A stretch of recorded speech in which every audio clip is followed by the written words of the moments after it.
If a tree falls in a forest and nobody is around to hear it, does it make a sound? If a tire comes to life in the desert and nobody sees it, did it really happen? If a movie is playing in a theater with no audience, does the story actually exist? In the movie Rubber by Quentin Dupieux, a tire named Robert, at least according to the credits, magically comes to life and experiences all the same basic moments in his development that many human characters would. He wobbles around as he learns to roll, discovers his new abilities by trial, and even gives us a glimpse into his past as the story progresses. Despite the name Rubber, and the fact that the main character is in fact a killer tire, the movie has more plot than just following a tire as it rolls in the desert and blows the heads off animals.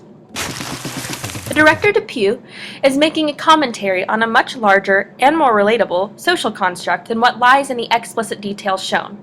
Explicit meaning is anything that can be gathered on the very surface level of a movie, such as the characters, plot, and setting. Implicit meaning, however, suggests a deeper understanding of the plot that can be more accurately described as the theme or an underlying message that is inferred based on the explicit meaning. For example, one Reddit.com user asked Dupieux in an online question and answer session, "For me, Rubber makes a very well thought out comment on media audiences' reliance on the media they consume, and the tire seems to be a psychopathic killer who needs the media to make him famous to carry on killing. But doesn't it disappoint you that a lot of people read your films at surface level? Like all the people who say it's weird for the sake of weird, or just laugh because it's a tire killing people and don't bother thinking about it?" The question addresses both the explicit and implicit meaning of the movie. Explicitly, as many viewers see according to the Reddit user, Rubber is about a tire that kills with its telekinetic abilities. Implicitly, the question shows how the movie can be a satirical display of audience expectations, interactions, and interpretations of a film. It's already boring. Dupieux responded with, "Everyone sees a different movie. I have no problem with this." In another interview, Dupieux himself reveals that his inspiration for Rubber matches the Reddit user's interpretation. Dupieux got the idea to add an audience in the plot of the movie after he walked into a theater showing another one of his movies, but the theater was completely empty. There was no audience.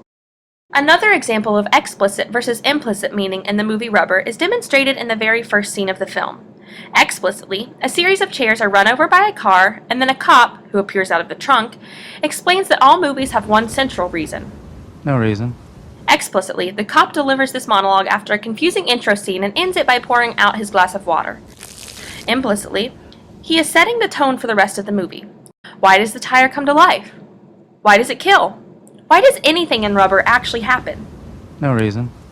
Another one of Dupieux's movies, titled Wrong, intends to share a similar message. Wrong follows the story of a man who lives in denial and tries to get his life back together by searching for his long-lost dog. Just like Rubber, many who watched Wrong claim that the movie made no sense. In an interview about Wrong, Dupieux addresses this frustration by saying, "Almost every movie makes too much sense, but from my point of view, real life doesn't make sense." So why does Dupieux choose to make movies that make no sense? It may seem like he has No reason. Really, he is trying to convey the same unscripted, chaotic, and nonsense nature of reality in cinema. In some sense, the movie Rubber is begging its audience to make connections to film, much like the Reddit user interpreted. In another way, Rubber is discouraging viewers to search for an implicit meaning based on the fact that it explicitly states, The film you are about to see today is an homage to the no reason. Although these interpretations are polar opposite, it makes sense that Dupieux's take on this paradox is simply, "I have no problem with this."